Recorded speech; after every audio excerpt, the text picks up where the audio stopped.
Hey there YouTube, this is Joshua Watts.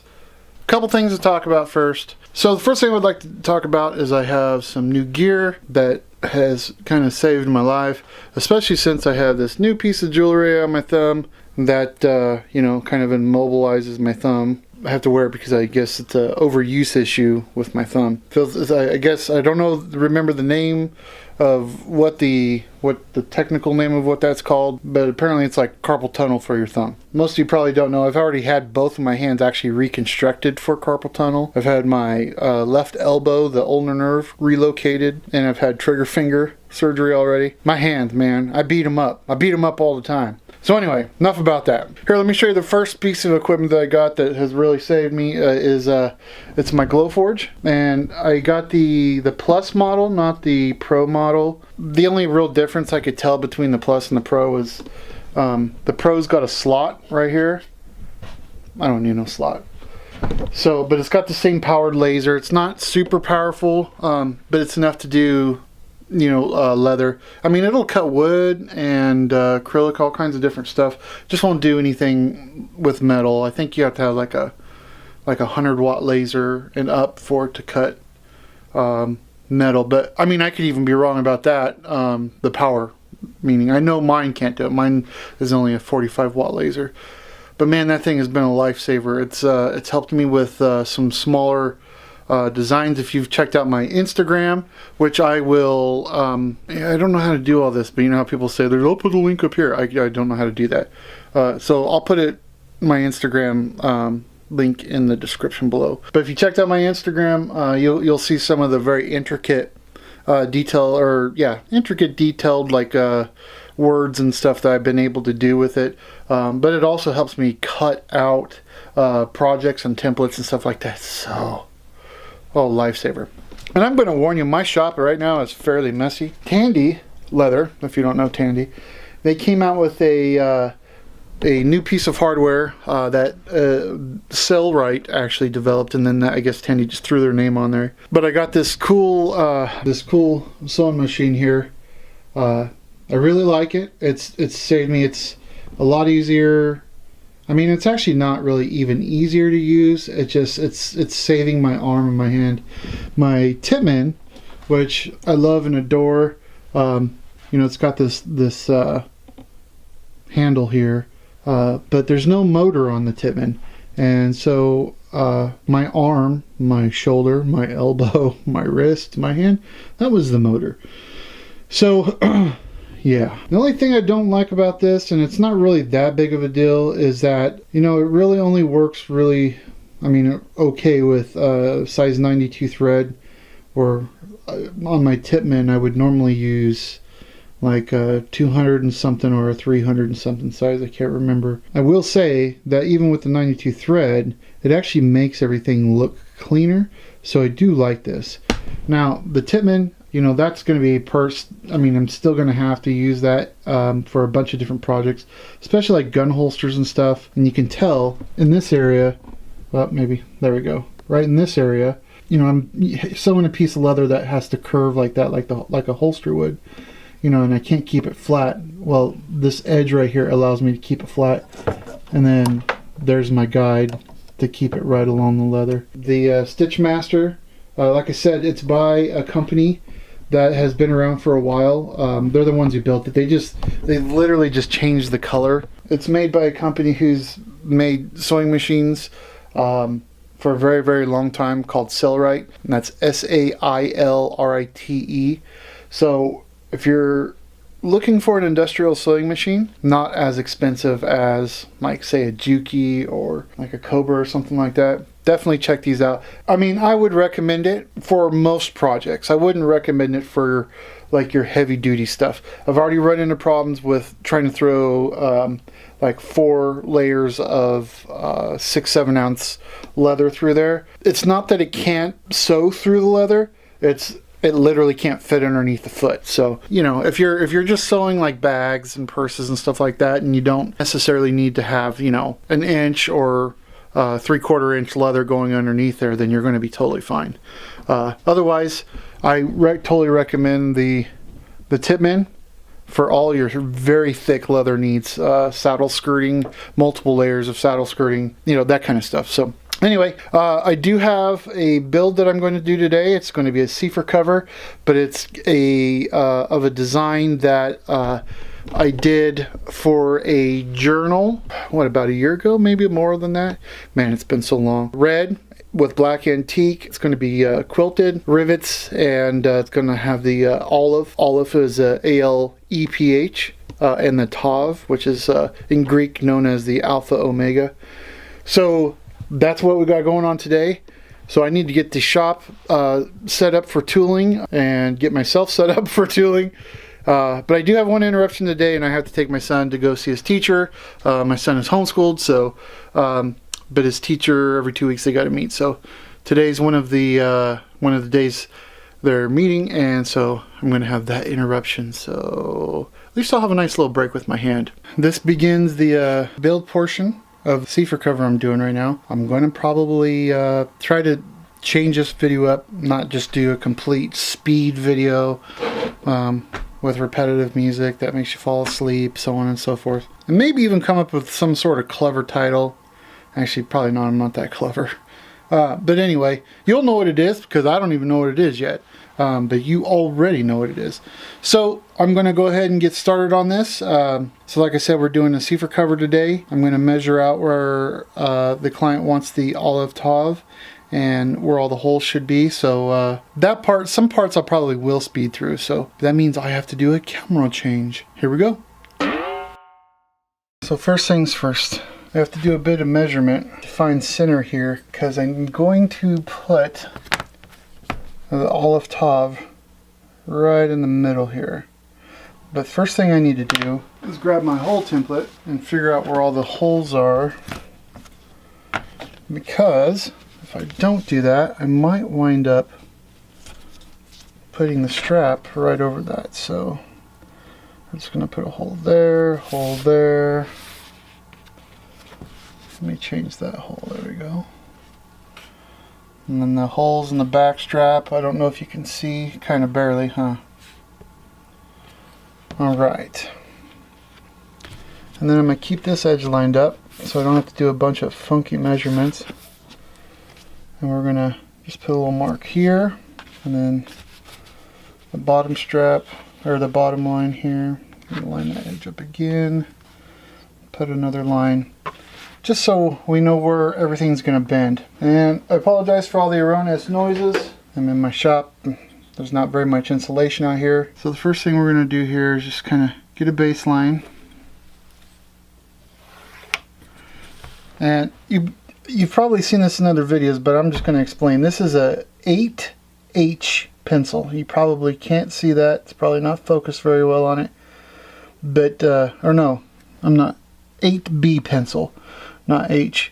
So these are very soft pencils. The carbon is very, very, very soft, and it allows, you know, you can put the lead down without any pressure, therefore not scarring the leather, but also you can get rid of it real easy. Like I can, when I go to stain this, it'll actually just wipe the carbon right off, so it's really, really super nice. So I recommend, you know, not necessarily the brand. This is a Kimberly, but the 8B as in boy. Okay, so now we got that centered there. So we've got 7 and let's see, we're just double checking the measurements here.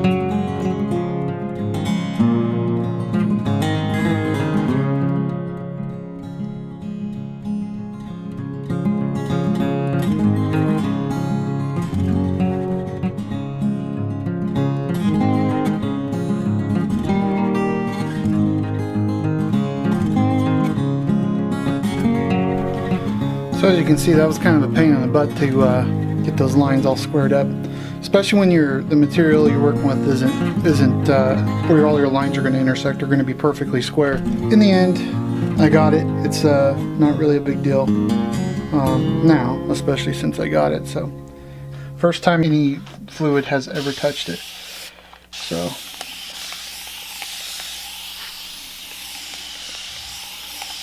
give it a good spray down here.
Alrighty then, so you just seen everything being tooled. 99.9% of the tooling has been complete. What do I mean by that? The last thing I have to put on there is my maker's marks. On custom pieces like this, I usually use two. I use my standard JWLC maker mark, but then I also use one that actually has my signature on it. I still have to put those on there. What I have to do from here for this particular build is I'm going to wind up gluing a piece of leather onto the back of this that will later be stitched when I wind up stitching the whole thing together, and then poking some holes and stuff like that, because this piece is also going to have rivets all over the place in it. I still need to build the straps, the hook lock strap, and then the handle. The next step, besides the gluing part, I think I'm going to do this step first, is I'm going to go ahead and stain the cover red, and then we'll get to the gluing. So, okay, and we're back. So, like I said before, I changed the angle and got the supplies I needed for this next step. I am going to stain it before I glue anything onto the back. So I won't be staining the back. I want to keep it kind of rough, so when I do glue it, it'll be nice and rough for the glue to hold on to. And actually, I think I'm going to hold off on the gluing because I'm going to put the rivets in first.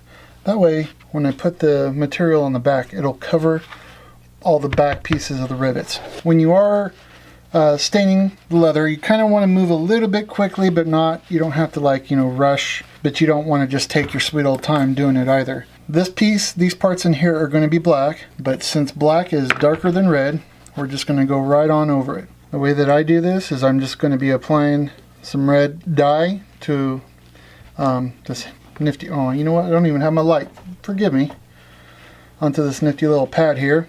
And this is just EcoFlow red. There's no special pigment to it, it's just red. And you put it on in a circular motion. Now, if you don't like getting your hands dirty, or you're just staining a little piece, you know, you might want to wear gloves to do this. My hands are always covered in something, so I really don't care what's on my hands. So you'll notice, well, hopefully you'll notice, I don't know if the camera picks it up or not, but there's some streaking.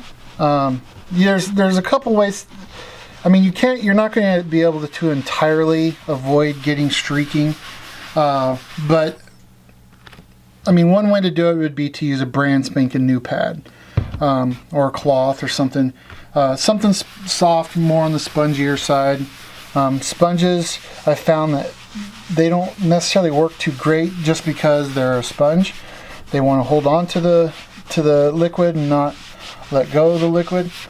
But these pads, you can get them at Tandy. They're like $2 or $3 for a pack of them. I think you get 2 or 3 in a pack. They're inexpensive. They're easy. You can use them multiple times. But, you know, you are going to have some streaking here. Now, the way that I found to get rid of that streaking is to do multiple layers of stain. Now, when you are staining, you have, like where I have my tooling marks, not a lot of the stain got into those areas. So when you go back anyway to get rid of your streaking marks, you know, to darken up your leather, to saturate it more with the pigment itself, you know, since the leather has already begun pulling in moisture, it'll be a little bit easier to get into these cracks now, and you can use more stain and just kind of rub it in there.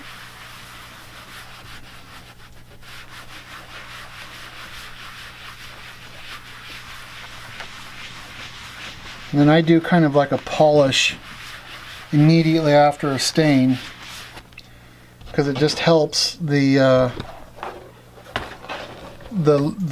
streaking go away, helps the marbling of the leather stand out a little bit more. It helps stop the actual dyeing process. Certain pigments, if you put too much on there, like say green for instance, it'll actually turn the leather black and not green. So that's a tough one to work with as green.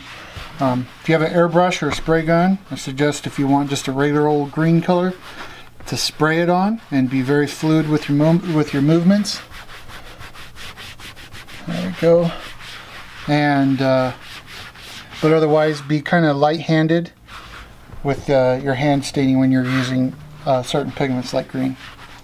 Alright, now I'm just gonna do a light hand polish here.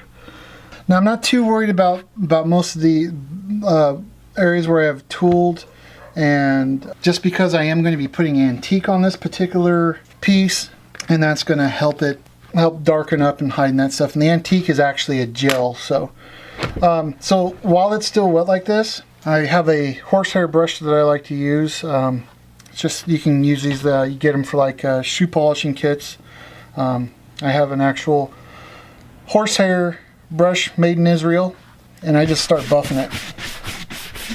And it will immediately put a dull finish on it, especially where it's really wet, but then as that dullness starts to go away, that leaves a really high shine. Alright, here comes kind of a bit more of a stressful part. So I'm going to be using a black EcoFlow. I get much larger bottles of this stuff than this, so you can tell that I just kind of refill them and use them that way. So, and the way that I like to use this, especially if I know I'm not going to be using a lot, because black will cover a lot really fast, is I just use the cap, and I just literally put a few drops inside there, just to where it literally just covers the bottom part, because I can always add more later. I move that well out of the way, and I find one of my favorite brushes, you don't want to start right on the edge. Kind of start in the middle and work your way toward the edge, just in case you do have excess.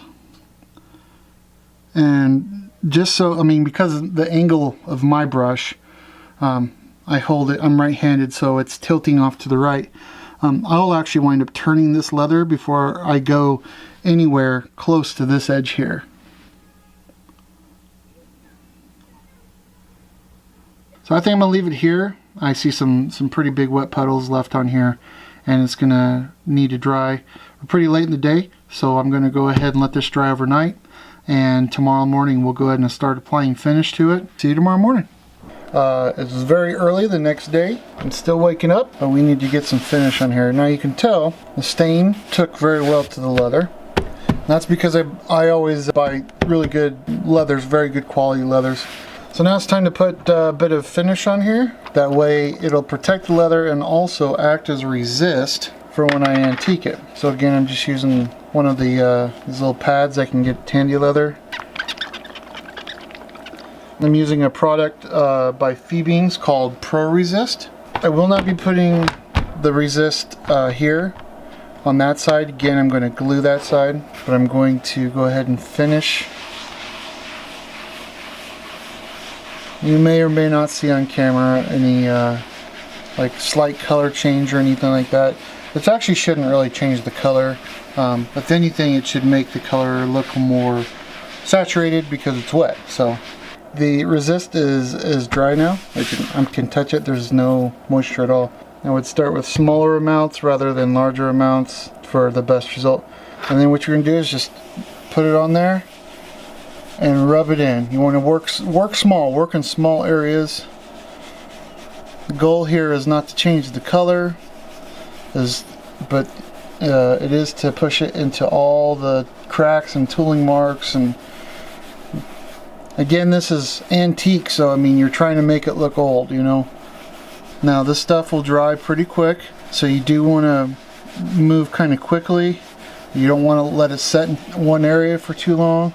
So I've got over half of it completed there. So what I'm going to do now is I'm going to go back with my little rag and I'm going to start just kind of wiping it off. And now we have that nice red and old looking antiqued color. And I'm going to start checking the tooled areas, just that way if I need to go back and go over. Now right here I can already tell that I'm going to have to do that, but I might need to do a little bit right here. Now I still got some antique on my sponge, so I'm just going to make little circular motions where I want it to touch up, make sure it really gets inside. Some areas you may have to pull antique into the area that you want to get antiqued or want to be antiqued. And that's one of the reasons why you want to do a circular motion and work small, because if you go too fast, you miss those cracks and it won't flow fast enough in there. Alright, from what I can see on this side, it looks great. So let me go ahead and turn this around. And I'm just going to put a little dab of antique back on here to finish up this side. And we'll go ahead and start rubbing that in. Now when I put antique on, I normally do kind of push down a little more aggressively than I would with like applying a finisher. Now I will put another layer of finisher on here, but it'll be after the gel dries, and that's just to further protect the leather. Now right here I'm just kind of trying to fade it into the other side where that's already been antiqued, and that's the side I'm actually going to start wiping off first, pretty aggressively actually, because I don't want it to change. Even though I've got the resist on there, I don't want it to change the color of the leather, make it even darker, you know what I mean? Alright, let me just double check my work here. Just looking for little areas that I feel like I need to redo. Okay, I've already did a quick polish and put the final layer of resist over the leather.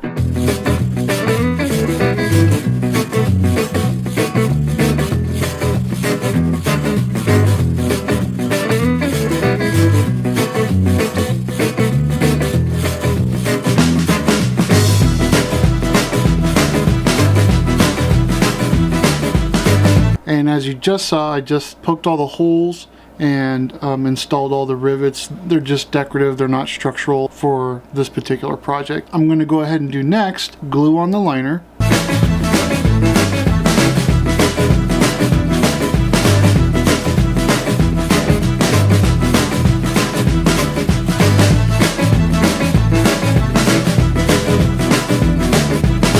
Okay, of course I missed telling you guys a step that I'm going to need to do.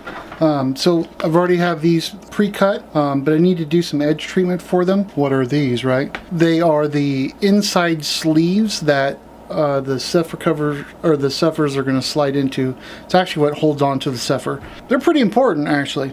So I've already got them pre-cut, stained and finished. I don't antique these, so they might be a little bit brighter color, but for the most part, I mean, they're just fine. So, but I do need to do some edge treatment on them.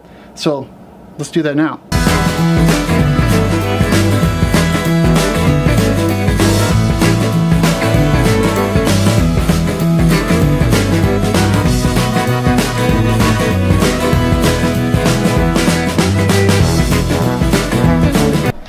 Okay, and we're back.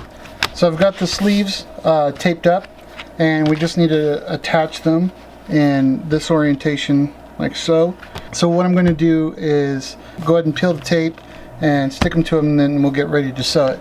Last sleeve to put on, and then we're going to change positions, and I'll be all geared up to take care of you, or take care of the sewing. I'm not really thinking about what I'm saying right now because I'm concentrating on what I'm actually doing. I'll tell you what, my clients really appreciate when I pay attention to what I'm doing more than what I'm saying. Sorry folks, that was my attempt at a very bad joke. Alright, give me a moment, we'll get the sewing machine set up and we'll get this all sewn up.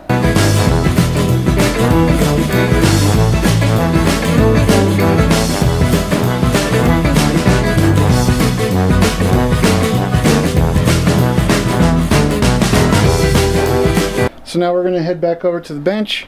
If you decide you would like to order a Cepher cover for me, I need to know one important thing. I need to know which version of the Cepher you have. The covers themselves will actually fit pretty much any of the Cephers. The difference between the two Cephers for me is the strap length. I need to know if you have the 3rd edition, 2nd revision of the Cepher. If you have any other edition, it's going to be a longer strap, and that's what I need to apply. If you have the 3rd edition, 2nd revision Cepher, then it's a shorter strap, so that's what I do apply. A careful eye will notice here is that when I sewed this, I sewed it with white thread. I got to looking at it, I didn't really like it, so I went back and I wound up hitting this with a bit more of the leftover antique on the sponge. Then I polished and sealed it.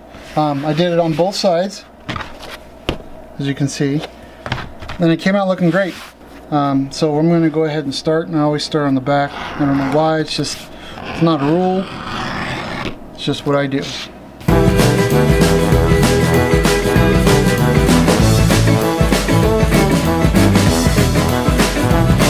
I will switch over to time lapse and we'll get started.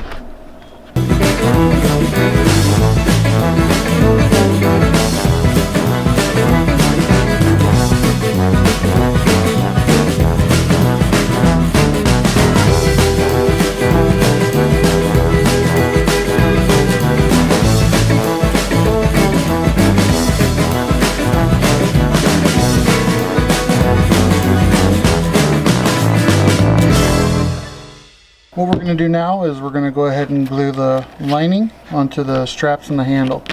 Alright, we got the glue on the first one. Just going to try to take this strip and line it up the best we can all the way down and smush it down. Let me grab my little roller pin.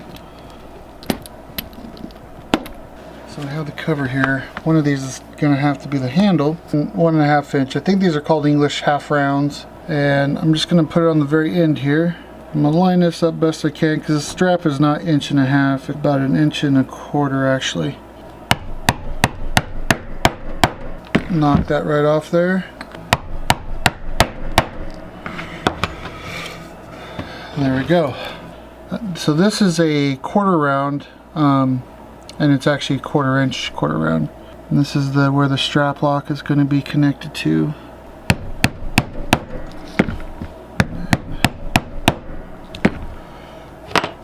Cut pretty good, yep. Alrighty. We're going to just carefully go from point to point.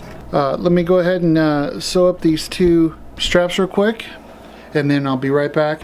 As you can see, I've got them all stained, got all the edge coat done, just doing a little polishing right now. So there's our handle. and then this is going to be the hook strap block. And the reason I need to punch these holes before I put the heat into the leather is I need to know where to center it. And we're going to go ahead and put some heat in here. Just be very, very careful.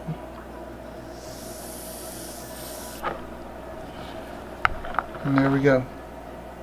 Buff it up, buff it out, and then I'll throw some wax on that at the very end. So we're only going to punch 2 of these first. We're going to punch the top ones. We're going to line everything up with the top holes. So let's go ahead and get these holes punched.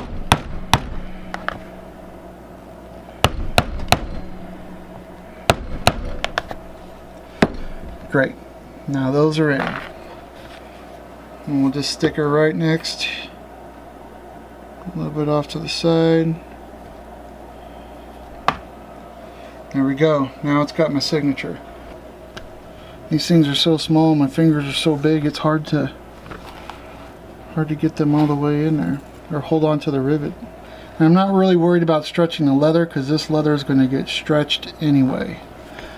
The second you put this cover on your Cepher, it's going to start stretching and then forming to your Cepher cover, or to your Cepher, and or your Bible if I'm happen to be building a Bible cover for you. But in this case, it's a Cepher cover. It'll stretch. It's going to be very, very tough getting it in here, but once it's in, it's in. And I mean, you can take it out and you can put it back in, but the first time putting your Bible or your Cephers in one of my covers, it's very, very tight, and you just got to work it in slowly without destroying your Cepher. But you're going to have that nice snug fit and that really good connection. So now I'm going to set these rivets. I got that metal inside underneath there, so the bottom of the rivets aren't marking up the inside sleeve. And we want nice strong rivets to hold these straps on. So now we're going to go over here. We're going to do the other side. So we got nice long rivets in there. We're going to go ahead and take this apart. All you do is flip that open and put that on there. Put the rivets on.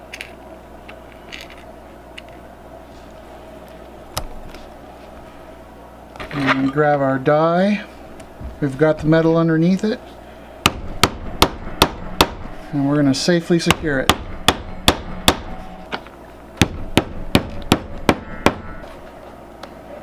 It's on there nice and looks good. I like it. It's going to be beautiful when I get it all polished up. So I'll just throw a picture of it in the end.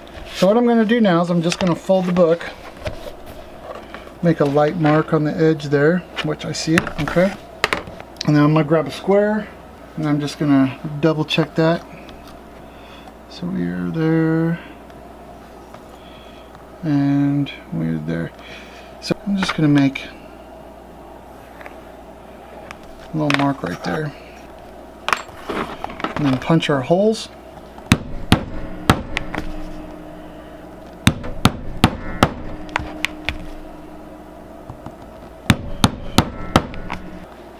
It's really easy to know top from bottom, and that's how I line it up. And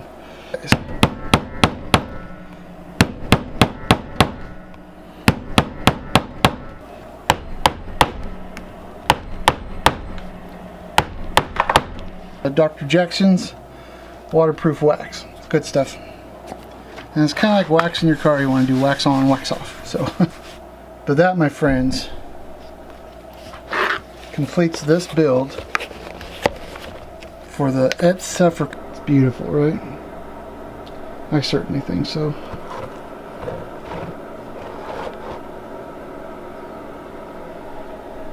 Thanks for watching. Don't forget to hit the subscribe button, the little bell, and the like, And please, help me out, share the video. It's just going to help me out in the long run. My subscriber base is growing, but it's still pretty kind of small, and I would like everybody to be able to watch and learn. Thanks. God bless.